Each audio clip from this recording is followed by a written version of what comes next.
سورۃ نور کا ہم تاریخی پس منظر دیکھ رہے ہیں، کیونکہ سورۃ نور کے جو احکامات ہیں اگر ان کا تاریخی پس منظر آپ کو نہ معلوم ہو تو آپ اس کو سمجھ نہیں پاتے، اور پھر یہ بھی ہے کہ وہاں ڈیٹیل سے دوبارہ سے یہ واقعہ کوٹ کرنے سے جو لیکچر ہے وہ بھی بہت طویل ہو جائے گا، اس لیے آپ نے یہ لیکچر غور سے سننے ہیں۔ ہماری بات کہاں ختم ہوئی تھی کہ منافقین نے عجیب عجیب قصے گھڑ کر پھیلا دیے، کس کے بارے میں؟ نبی کریم صلی اللہ علیہ وسلم کی ذات کے بارے میں، کہ کس طرح اپنے منہ بھولے بیٹی کی بیوی کو دیکھ کر نعوذ باللہ آپ اس پر فریقہ ہو گئے، اور کس طرح بیٹے کو اس کے عشق کا علم ہوا اور وہ طلاق دے کر بیوی سے دستبردار ہو گیا، اور پھر کس طرح انہوں نے خود اپنی بہو سے بیاہ کر لیا۔ یہ قصہ اس کثرت سے پھیلائے گئے کہ مسلمانوں تک اس کے اثرات پہنچنے لگ گئے، اور جیسے کہ میں نے کل بتایا کہ محدثین مفسرین کے گروہ نے حضرت زینب اور زائد کے متعلق جو روایتیں نقل کی ان میں آج تک ان من گھڑت قصوں کے اجزاء پائے جاتے ہیں، اور مغرب کے لوگوں کو تو خوب پھر نمک مرچ لگا کر اپنی کتابوں میں وہ پیش کرنے لگے اور حوالے دینے لگ گئے ہماری کتابوں کے، جبکہ حضرت زینب نبی کریم صلی اللہ علیہ وسلم کی حقیقی پھوپھی کی بیٹی تھی، امیہ بن عبد المطلب کی۔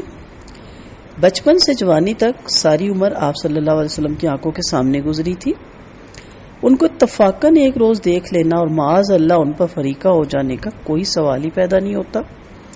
پھر اس واقعے سے ایک ہی سال پہلے آپ صلی اللہ علیہ وسلم نے خود ان کو مجبور کر کے حضرت زائد سے ان کی شادی کی تھی۔ اس کے بھائی عبداللہ بن جیش اس شادی سے ناراض تھے، خود حضرت زینب بھی اس پہ راضی نہیں تھی، کیونکہ ایک آزاد کردہ غلام کی بیوی بننا قریش کے شریف ترین گھرانوں کی بیٹی طبعاً قبول نہیں کر سکتی تھی، مگر نبی کریم صلی اللہ علیہ وسلم نے صرف اس لیے کہ مسلمانوں میں معاشرتی مساوات قائم کرنے کی ابتدا خود اپنے خاندان سے کرے، انہیں حکماً اس پر راضی کیا تھا۔ یہ ساری باتیں دوست اور دشمن سب کو معلوم تھی، اور یہ بھی کسی سے چھپا ہوا نہ تھا کہ حضرت زینب کا احساس فخر نسبی ہی وہ اصل وجہ تھی جس کی بنا پر ان کا اور زائد بن حارث کا نباہ نہ ہو سکا اور آخرکار طلاق تک نوبت پہنچی۔ مگر اس کے باوجود جھوٹے لوگوں نے نبی کریم صلی اللہ علیہ وسلم پر بدترین اخلاقی الزامات لگائے اور ان کو اس کثرت سے رواج دیا کہ آج تک ان کا یہ پروپیگنڈا اپنا رنگ دکھا رہا ہے۔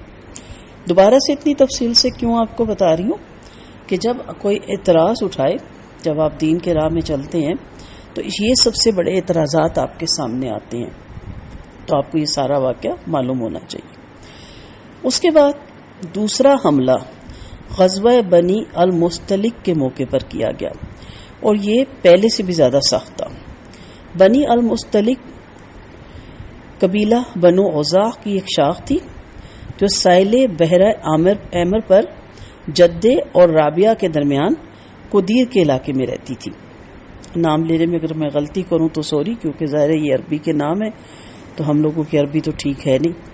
بہرحال اس کے چشمے کا نام نورسیہ تھا، جس کے آس پاس اس قبیلے کے لوگ آباد تھے۔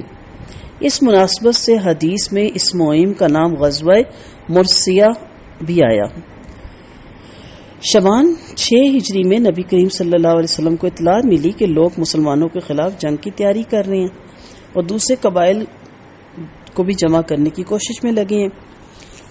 یہ اطلاعات پاتے ہی ایک لشکر لے کر آپ ان کی طرف روانہ ہو گئے تاکہ فتنے کے سر اٹھانے سے پہلے اسے کچل دیا جائے۔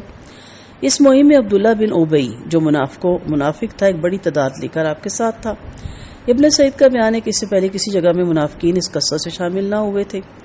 مرسیہ کے مقام پر آپ صلی اللہ علیہ وسلم نے اچانک دشمن کو جا لیا اور تھوڑی سی کوشش کے بعد پورے قبیلے کو مال اسباب سمیت گرفتار کر لیا۔ اس مہم سے فارغ ہو کر ابھی مرسیہ پر لشکر اسلامی پڑاؤ ڈالے ہوئے تھا کہ ایک روز حضرت عمر کے غلام اور قبیلہ خزرج کے حلیف کے درمیان پانی پہ جھگڑا ہو گیا۔ ایک نے انصار کو پکارا، دوسرے نے مہاجرین کو آواز دی، لوگوں دونوں طرف سے دوڑ پڑے۔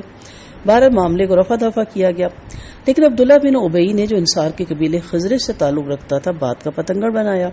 اس نے انصار کو یہ کہہ کر بھڑکانا شروع کیا کہ یہ مہاجرین ہم پر ٹوٹ پڑے ہیں، اور ہمارے حریف بن بیٹھے ہیں. ہمارے اور ان قریشی کنگلوں کی مثال ایسی ہے کہ کتے کو پالو تاکہ تمہیں ہی نوچ کھائے. یہ سب کچھ تمہارا اپنا کیا دھر ہے. تم لوگوں نے خود ہی نے لا کر اپنے ہاں بسایا اور ان کو اپنے مال اور جائیداد میں حصہ دار بنایا. آج اگر تم ان سے ہاتھ کھینچ لو تو یہ چلتے پھرتے نظر آئیں گے. پھر اس نے قسم کھا کر کہا کہ مدینہ واپس پہنچنے کے بعد ہم میں سے عزت والا وہ ذلیل لوگوں کو نکال بار کرے گا. ذلیل ہمارے یہاں گالی سمجھی جاتی ہے. ذلیل کا مطلب ہوتا ہے کمزور، جس کے پیچھے کوئی جتھا نہ ہو.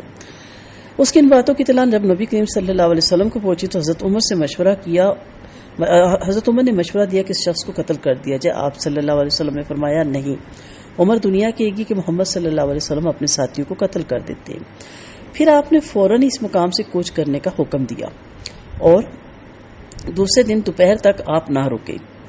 لوگ خوب تھک گئے اور آپ نے یہ ایسا کیوں کیا تاکہ وہ کسی جگہ نہ بیٹھیں اور کوئی چہمگوئیاں نہ کریں اور ایک دوسرے کی بات سننے کی مہلت نہ ملے. راستے میں اسید بن عزیر نے عرض کیا، یا رسول اللہ صلی اللہ علیہ وسلم، آج آپ نے معمول کے خلاف کوچ کیا. آپ نے جواب دیا، تم نے سنا نہیں کہ تمہارے صاحب نے کیا کہا، کیا باتیں کی؟ انہوں نے کہا، کون صاحب؟ آپ نے فرمایا، عبداللہ بن ابی. اس نے عرض کیا، یا رسول اللہ، اس شخص کی رعایت فرمائیے. آپ جب مدینہ تشریف لا رہے تھے تو ہم لوگ اسے اپنا بادشاہ بنانے کا فیصلہ کر چکے تھے. اس کے لیے تاج بھی تیار ہو رہا تھا. آپ کی آمد سے اس کا بنا بنایا کھیل بگڑ گیا. اس کی جلن وہ نکال رہا ہے. یہ شوشہ بھی تازہ ہی تھا کہ اس سفر میں اس نے ایک